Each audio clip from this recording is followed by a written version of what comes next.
Well, howdy everybody in Facebook land once again. Welcome back to the Committed 100 and our look at church history. Wrapping up the Council of Chalcedon in 451. We're looking at Christological issues in the early church and the formation of biblical doctrine and systematic theology within the early centuries. But we're also seeing, once again, the errors of sacralism. The peace of the church in 311 is being married and a central part of the government in what became the Holy Roman Empire. The empire that became the Holy Roman Empire that would, for the next 1,000 years or so, become a major part in Europe, in which this marriage, the sacralism between the church and the state, becoming a big crux of the Reformation, in which even Luther and Zwingli and Calvin were still a part of a sacral church, and that maybe some of their non-reforming, in my opinion, is because of that sacralism, because of it tied so much in with the state-run church that they didn't dare reform or try and reform something like infant baptism, for instance. That the infant baptism roles of the church were the tax rolls of the state. That tying, that marriage of the state and the church being so ingrained, especially by the time of the reformers, that really had already started and was starting to become heavily entrenched by the Council of Chalcedon. Let's look at these last few canons. Last week we stopped off at Canon 24, looking at monasteries and looking at these other ancillary buildings of the quote-unquote church and them being holy, more so than the people. We see this dichotomy change, this perspective change of, rather than the people of God being the ones that are the called out ones, the sanctified ones, the church of God, that they have temples made not with hands inside them. Instead, now the emphasis being on the holy places are the places where the people get together or where the people live. We looked at the unbiblical positions of monks and of priests and all these different orders, nunneries and habits and all these different things that are the accumulation of mankind in searching and separating the Word of God from that now man-made tradition, which by this point there's 200 years of tradition in the church of what I would identify as the early Roman Catholic Church. And so when we start looking at these other canons, other decrees by the church, in Canon 25, for as much as the certain of the metropolitans, once again, the metropolitans are those bishops over Rome, Ephesus, Constantinople,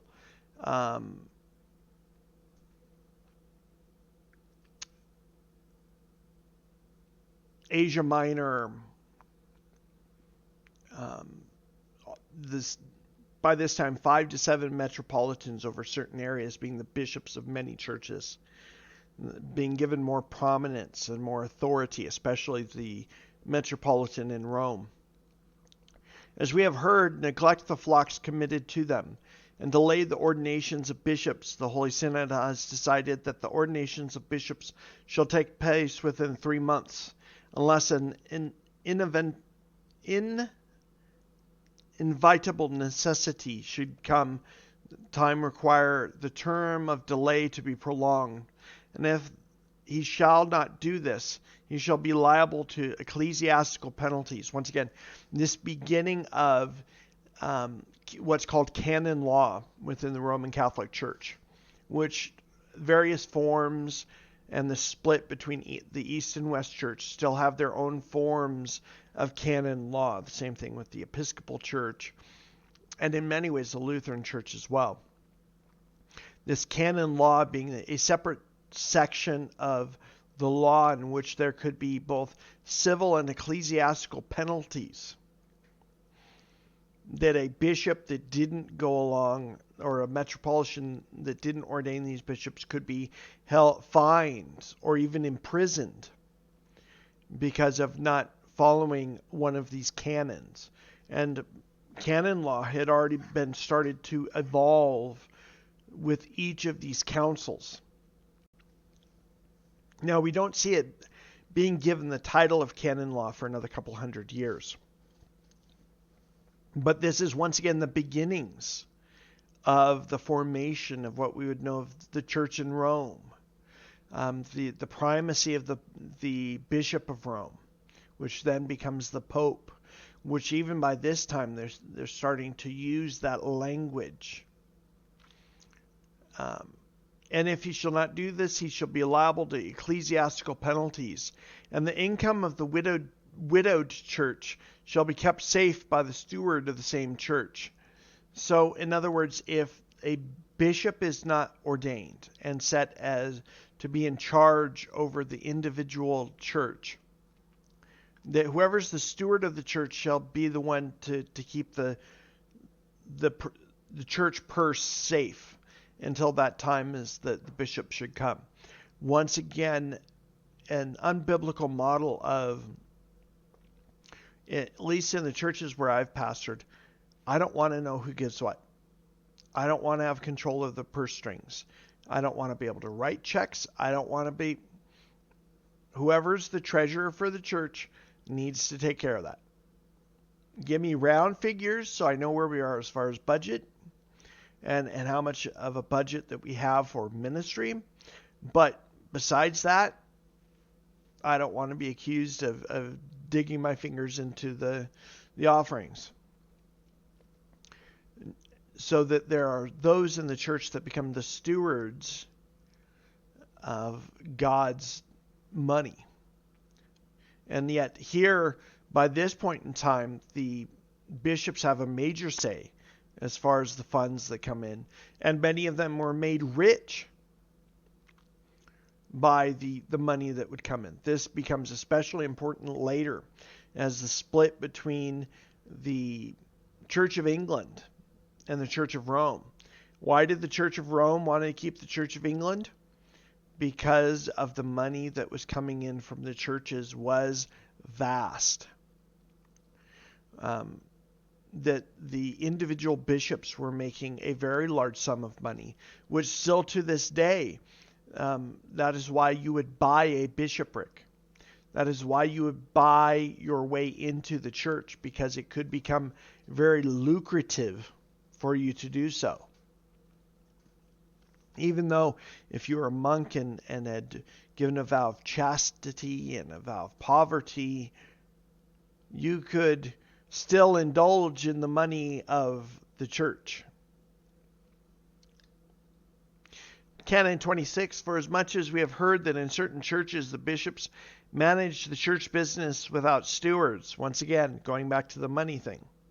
It has seemed good that every church having a bishop shall also have a steward from among its own clergy, who shall manage the church business under the sanction of his own bishop, so that the administration of the church may not be without a witness, and that the goods of the church may not be squandered, nor reproach brought upon the priesthood. And if the bishop shall not do this, he shall be subject to the divine canons. Once again, canon law starting to develop, and the bishops being then held accountable. Once again, the unbiblical position of priest within the church. Christ is our high priest. We no longer have need of an intercessor. He is our intercessor between God and man. That the bishops are getting into trouble for dipping into the coffers of the church, which is already an issue in the 5th century, becomes even more a problem 1,000 years later during the time of the Reformation. And there was already an issue with the steward coming out of the clergy, because if you desired to be eventually a bishop, you had to acquire the funds in order to have your campaign, as it were, to become the bishop. That you needed the funds and political influence to become a part of the church in that way. Canon 27, for as much as we have heard that in certain churches, the bishops manage the church business. Oh, we just saw that. 28. Following in all things the decisions of the Holy Fathers and acknowledging the canon, which eventually becomes canon law, which has just been read, one of the 150 bishops who assembled in the imperial city of Constantinople, which is the New Rome, in the time of the Emperor Theodosius of happy memory. We also do enact and decree the same things concerning the privileges of the Most Holy Church of Constantinople, which is the New Rome, for the fathers rightly granted the privileges to the throne of Old Rome, because it was the royal city. So in other words, what is this saying? This is propping up the bishopric of Constantinople for this time period till it goes back to Rome, until the split between East and West in 1054. The propping up of power and position and of majesty, that these canons of the church were binding upon the rest of the church, not just the local decision of the bishopric of Constantinople, but binding upon the whole rest of the church. And that these special privileges are given to each of the metropolitans, to Ephesus, to Rome, to Constantinople. And the 150 most religious bishops, educated by the same consideration, giving equal privileges to the most holy throne of New Rome, justly judging that the city which is honored with the sovereignty in the Senate, once again, sacralism, sovereignty of the Holy Roman Emperor, the sovereignty of the what would become the Pope, and the Senate, the governing body of the secular world, and enjoys equal privileges with the old imperial Rome, should in ecclesiastical matters be also magnified as she is, and ranked next after her, so that in the Pontic, the Asian, and the Thracian dioceses, once again, we start seeing the separation of these metropolitans and what now becomes dioceses, in which the Catholic Church still to this day is separated into dioceses that are overseen by their bishops. The metropolitans only, and such bishops also of the dioceses as foresaid are among the barbarians, should be ordained by the holy throne of the most holy Church of Constantinople. So it's the Holy Roman Emperor that is ordaining the bishops, aka the metropolitans, over the diocese, not the church. Sacralism, folks. Marriage of the church and state. That is the most holy throne. The Holy Roman Emperor putting people into power through politics, money, relation. All of these issues, once we move into the just a few hundred years until we start moving into the pornocracy, the illegitimate sons of popes becoming pope, illegitimate children of bishops becoming bishops.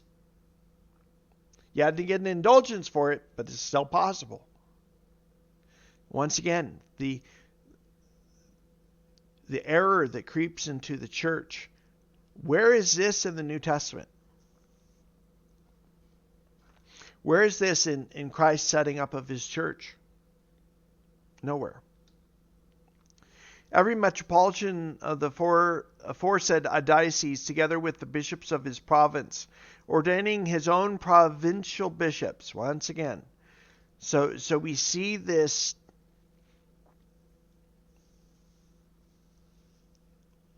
incestuous almost in the realm of the church relationship between the Holy Roman Emperor assigning the metropolitans then in turn the ones that ordaining the bishops in turn ordaining the priests over the individual churches. It becomes a big cesspool. Has been declared by the divine canons, becoming canon law.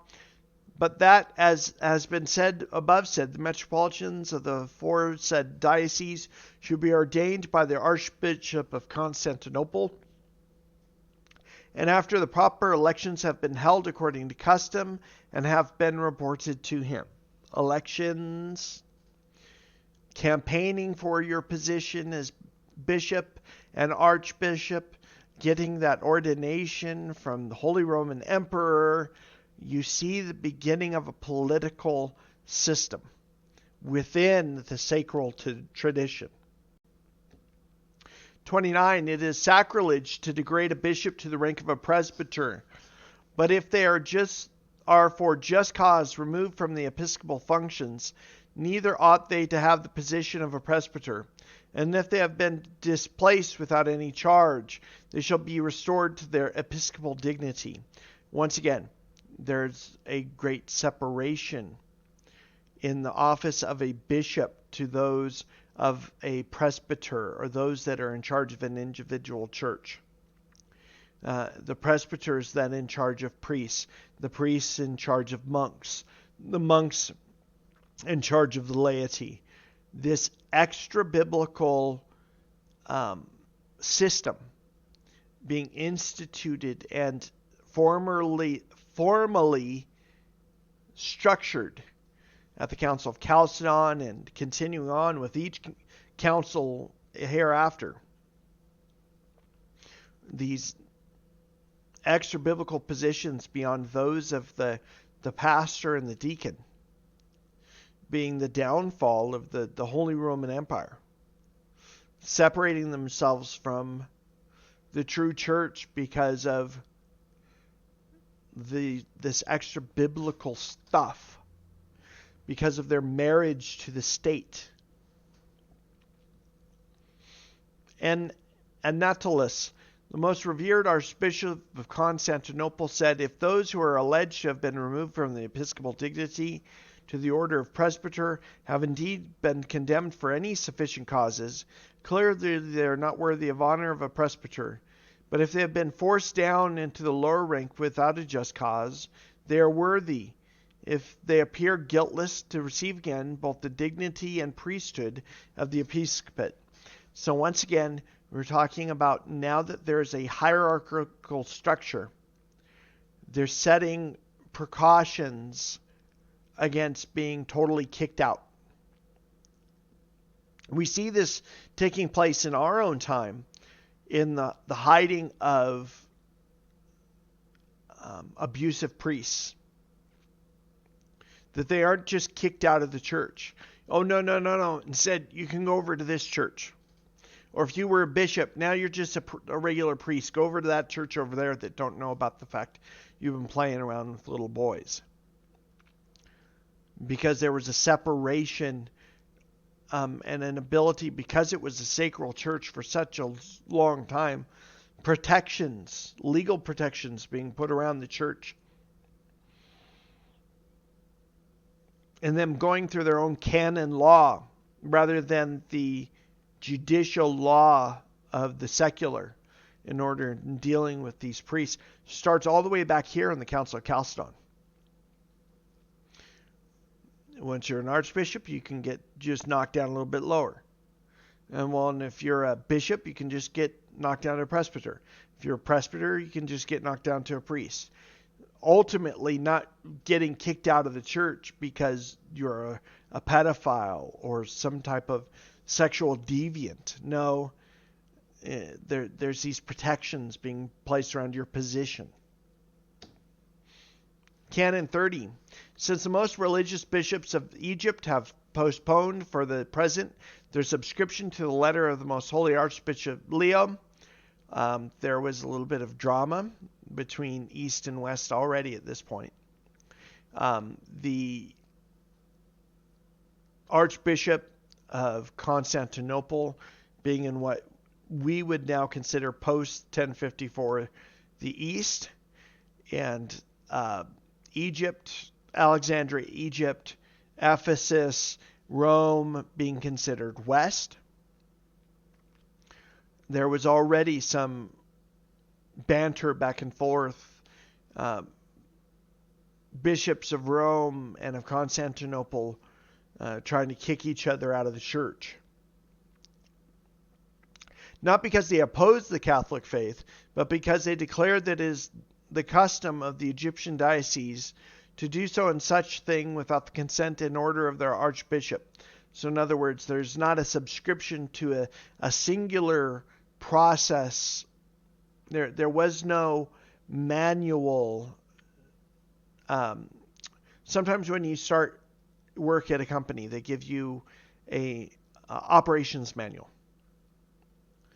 How to do your job. Here's the processes. At this point, the church is still working on that. So here, the Egyptian church in their diocese says, we don't have to go through your traditions, new traditions.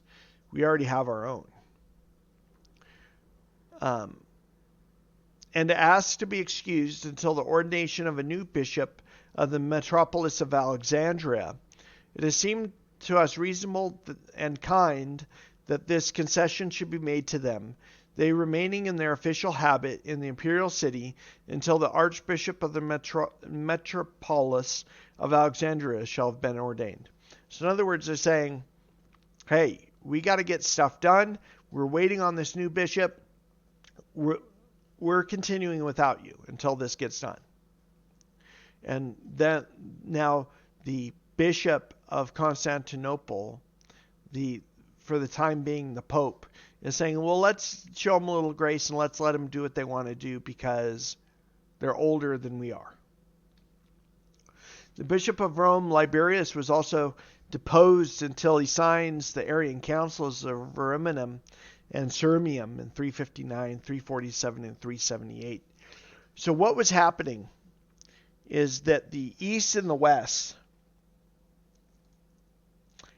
Yeah, I know, Mrs. H. It's amazing to see the beginnings of these protections that are canon law now, that you see how they were developed and what they've caused. The Bishop of Rome, Liberius, at this same time was being deposed, and it was the Bishop of Constantinople that was in charge. As the Council of Chalcedon is going on, they're fighting these Arian councils, this being the end of the Arian era. And so, as was written before, that the world woke up to find itself Arian. And now here, bishops and popes deposing each other because they're either Arian or they're Orthodox, becoming a very strong issue, which then continues when we start looking at other Christological errors that creep into the church up until about the 6th century. We call this time period 325 to 381 the Arian controversy. That there's many fights between the Bishop of Rome and the Bishop of Alexandria, with the Bishop of Constantinople, with the Bishop of Ephesus. There's this merry-go-round of popes and bishops and the Arian councils versus the Orthodox councils and the Athanasius against the world in writing against it. It seems he's the only one writing against the Arians. And then the politics of Constantinople being the empire's headquarters until basically the Muslims, 500 years later, come busting down the doors. And then a forceful, quickly, hasty removal back to Rome. The politics and the money and the greed that is behind all of these purchasing of positions, the signing of different canons, different councils, some popes being Arian, some popes being Orthodox, them fighting between each other, is basically for up until 381, from 311 to 381, a century of Arian controversy. The First Council of Constantinople was bitterly divided, almost to the point of complete animosity over this point of Arianism. Not the full belief that Jesus was fully God and fully man. Hence, the Council of Constantinople being so clear as to the nature and role of Christ. And we're going to start looking at that starting next week. I don't want to get into it today. We had looked at the Council of Chalcedon in 451. We're going to start looking at the First Council of Constantinople, this being the new headquarters, as it was previously said, the new Rome, the sacral church in their new councils, and seeing some doctrinal and ecclesiastical development in the coming next century. We'll finally see the Arians deposed and kicked out of the kingdom, but then other Christological issues coming forward. With that, I hope it's been an interesting look at church history and some of the foundations of what we would call the Roman Catholic Church. And yet, those that in the midst of all this, Athanasius holding on to biblical orthodoxy versus basically the world. Athanasius contra mundum. Athanasians versus the world. With that, I pray that God bless you and keep you. May He make His face shine upon you and give you rest as we seek to serve Him this week. Have a blessed Sunday, and we will see you in the Committed 100 tonight with Nightlight. Bye, y'all.